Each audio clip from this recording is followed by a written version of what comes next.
So we're going to be going off at the similar positioning that we've been working on with the guard passing, right?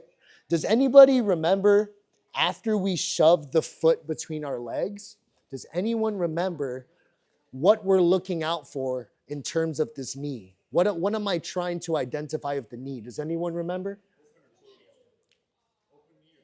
Damn, yes, sir. That's my first thing that I'm looking to identify, right? Is the knee open or is the knee closed, right? This physical precursor will give me information to figure out if I'm going to do one or two options, okay? So just to review, we're going to be here in the Deli Eva. Crew's going to have the grip on the collar, right? I want to break the foot off my hip. I want to remove the foot off my hip, but it's very difficult to simply push down on it. So look how I change the angle of my body so the foot easily comes off. Solid. Now from here, we want to identify if the knee is open or closed. When the knee is closed, that positioning makes it very easy to shove the knee through and to start working to a better position, right? So when you guys are passing guard, right, when you're dealing with the guard, think of the legs, think of the arms like walls, right? These frames are like walls. And you want to remove these walls because these walls are going to prevent you from moving forward, right? If he has the foot on my hip, obviously I wouldn't be able to progress forward because of this foot, right? So that's why I'm removing the foot off my hip. That's why I'm shoving the knee through so that I'm removing these frames that he can have on me, right? So we're here, I shift my angle of my body. I shove his foot through. If the knee is tight, I can bring the legs behind my knee and we enter this position here. Now, let's say, for example, Crew has been burned by this specific movement. He keeps the knee tight, I shove it through. What do you guys think he's gonna do with the knee? Right, now he's gonna open it. So now Crew opens his knee and I can't shove it through as simply as I once did, right? So in this situation, when the knee is open, I take a wide step with my left leg here and we enter a knee slice position, guys. And if you guys notice when I do my knee slice, look at how I have my heel very close to my butt, right? So let me do the movement a few times so you guys can see what's going on without verbal instruction, okay? So we're gonna come here.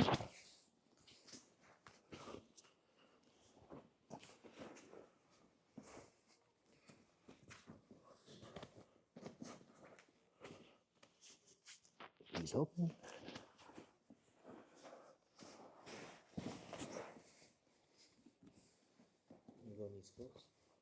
Oh, keep the knee open again. Thank you. Come here. Knees open.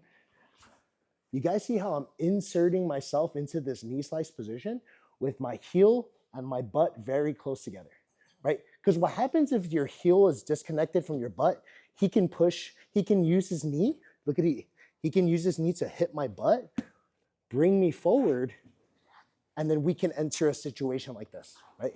So when you guys are going for that knee slice, you're taking a wide step out with the left leg, bringing the heel close to the butt. Once again, we're here.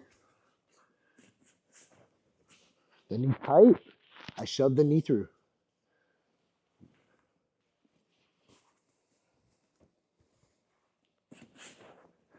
The knee's open. Go ahead and keep the grip, Crew. Keep the grip. So if you guys notice Crew's letting go of the grip, he's being a good partner and not resisting so much. But actually, even if he's gripping me, the angle that I'm positioning myself, I create a wedge, which makes it easy to break the grip. You see that? Right? It's a specific angle that I'm taking that doesn't allow him to keep the stickiness of the grip. Guys, see? Right? If I just try to step directly to the side, go to keep your grip. It's like sticky from here. But here, I'm going at this specific angle. See this open space here, guys? Right? I can control the elbow. And we start passing to side control. Let's turn to the side here, Crew. I want you guys to notice the positioning of my body. When my partner is pulling on the grip on my lapel, instead of looking up with my eyes, you guys see how I'm looking up with my eyes? Instead of looking up with my eyes, What I like to do to strengthen my spine is to bring my chin to the back of my head. So go ahead and pull through. You see? Look at my positioning here. He's really pulling, but just my chin going to the back of my head keeps my posture very strong. I shift the angle of my body. I come here, right? This time, crew, he keeps his knee tight. Go ahead and bring it out a little bit. I come here. So if you guys ever have an issue with shoving the knee through, just remember, I'm not just using my hand to push his knee through.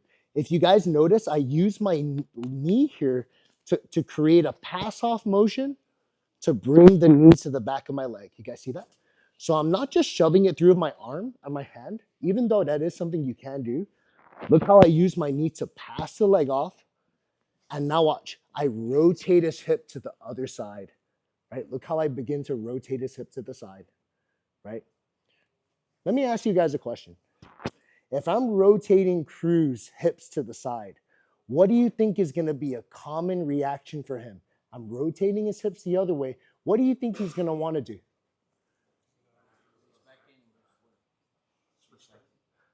He's going to want to face back in. He's going to want to square up. So let me show you guys something. And we'll change the angle so you guys can see. So you guys are going to notice when I rotate Crew's hips to the other side, in order for him to turn the other way and square back up, like what ASAP said, he's going to have to put his foot to the mat, and that's going to allow him to shift back and turn the other way, right? So that's a fairly common response you'll see, and we're going to take advantage of that reaction, okay? So let's go turn back this way.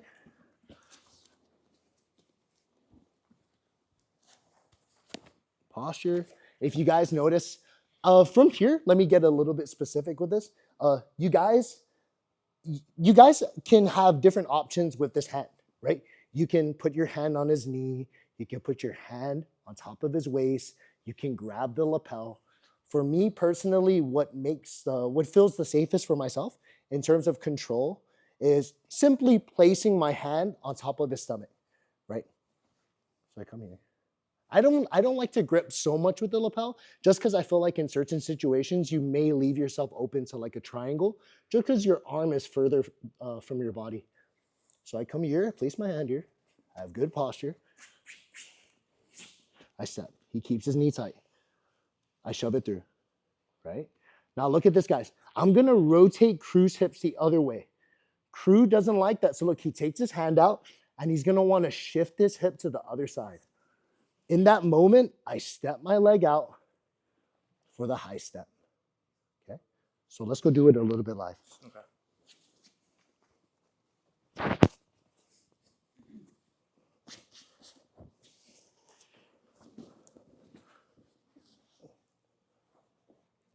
With the high step, there's different things you can do.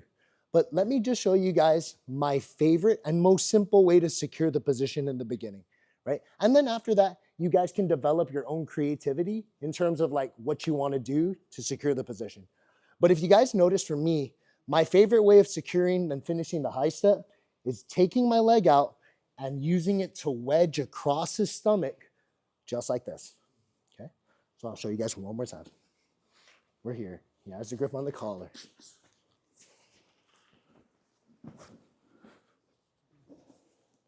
I very much like this position because especially if he's turning into me, my leg coming across here makes it an easy wedge if you guys wanted to progress to full mount, which is something I like to do. I like to go to full mount. So I like wedging my leg completely across his waist, and that opens up the pathway to go to full mount. But there's different things you guys can do. Here, stuff.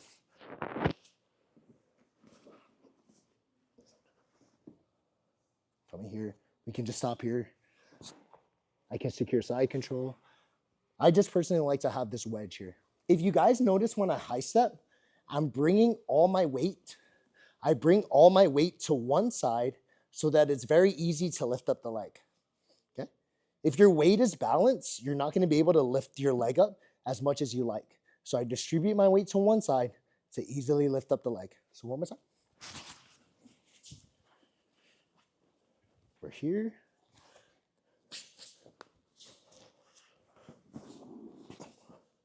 See that? My weight's all here so that I can easily step out, bring it around his waist, and we can control. So let's go review all the way from the beginning, right? What's our first initial goal, right? What's our first goal? Right, we got to remove the frame off the hip, right? We remove off the frame off the hip and we enter the HQ position, right? So you guys are wondering what that position's called when you shove their foot in between your legs.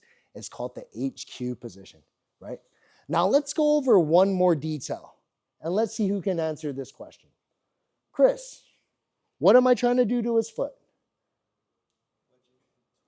Wedge it in between my legs. So let me ask everyone a question. If I'm shoving your foot between my legs, what do you think you might want to do with this foot? What do you think you should want to do with this foot? Take it back out and put it back at the hip, right? That's going to be something that works positively for you, right? You get the foot out and you replace it and you put it back on the hip. So let me show you guys on top how to properly secure the foot so that he can't take it back out, okay? And I'm going to show you guys from the side. Let's go scoot it a little bit this week here. So here, I change my angle. I shove his foot through. Now look at this, guys. I'm gonna ask you guys where my weight is, and then I'm gonna show you guys, and I'm gonna ask you guys, okay? So where's my weight? My butt, right? So look, crew, take your foot out and put it back in my head. Too easy, right? See that? Where's my weight? Right, coming forward on my hands. Crew, take your foot out and put it back on my hip. You see how he can easily put his foot back on my hip? So the specific place that you guys want to place your weight so that he can't recover the foot back to the hip is specifically you're going to put your weight on your quads like this, see? So it's not on my butt and it's not forward. It's specifically on my quads. Okay, so we're here.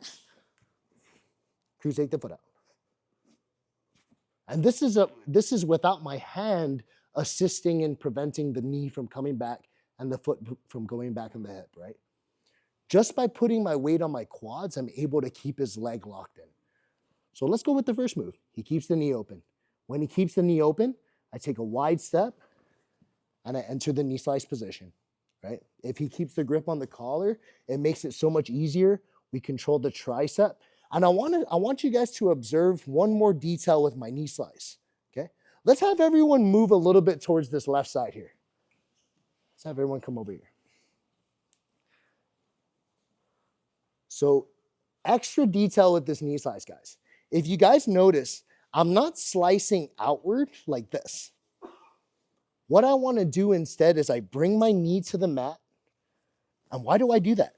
When I bring my knee to the mat, what am I preventing? Can anyone see? What am I preventing crew from doing? Right, I'm preventing the knee to elbow connection, right? If my knee is not on top, look how he can easily recover that knee to elbow connection. Now we have another serious frame to deal with. I wedge my knee inside. Now from here, instead of slicing outward, see, look what happens when I go outward. He can recover. I come here and I sprawl my hip back and I connect it to his hip as well. This isn't the only way that you guys can finish this position, but it's a way that works very well for me, right? So one more time. He's open. I slice out. Then we control, okay? Now the second option, he knows I want to go for the knee slice, keeps the knee tight to my knee.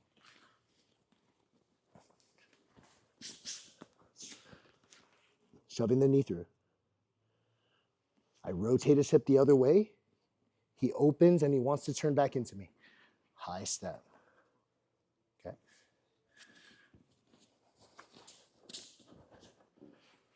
Same reaction. This time I just simply flow into the knee slice once again. Okay. Come here.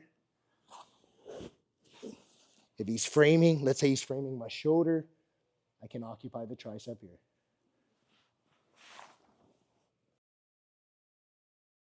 So this time, instead of crew turning back into me, I'm able to completely rotate his hip the other way.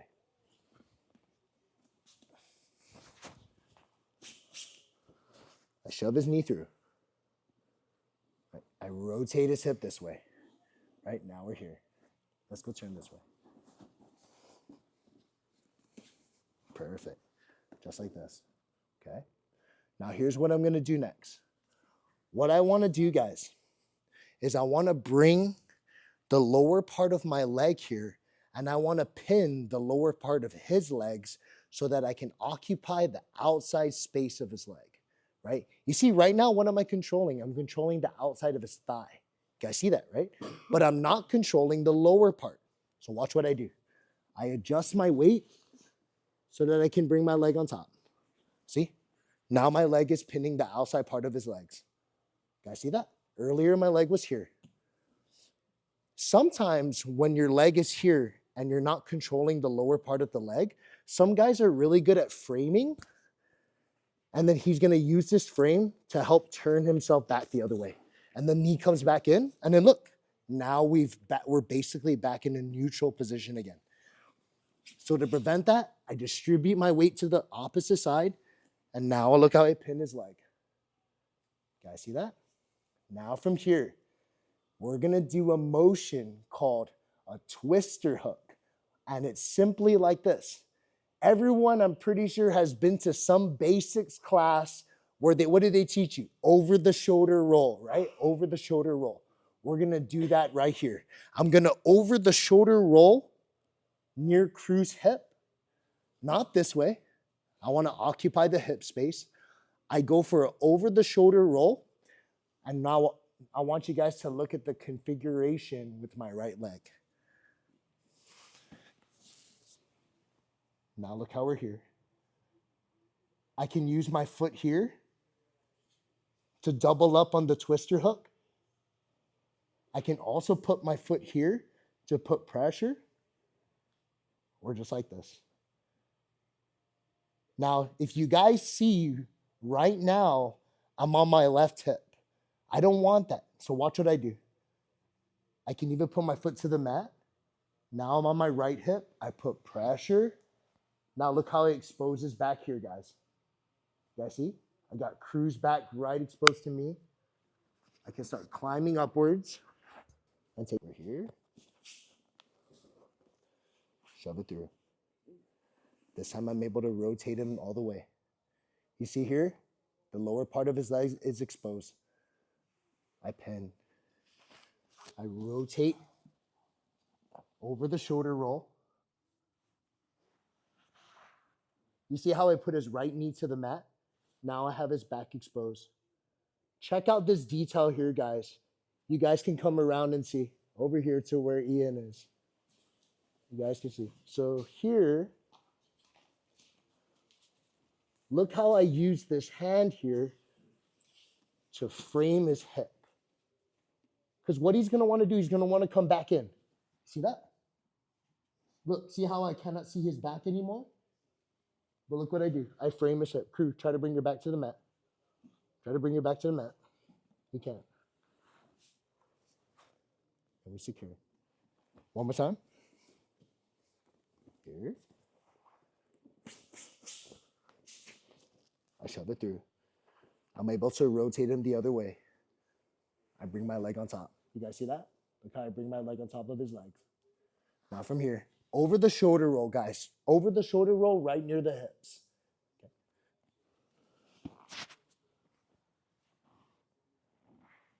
Look how his right knee touches the mat and his back's exposed.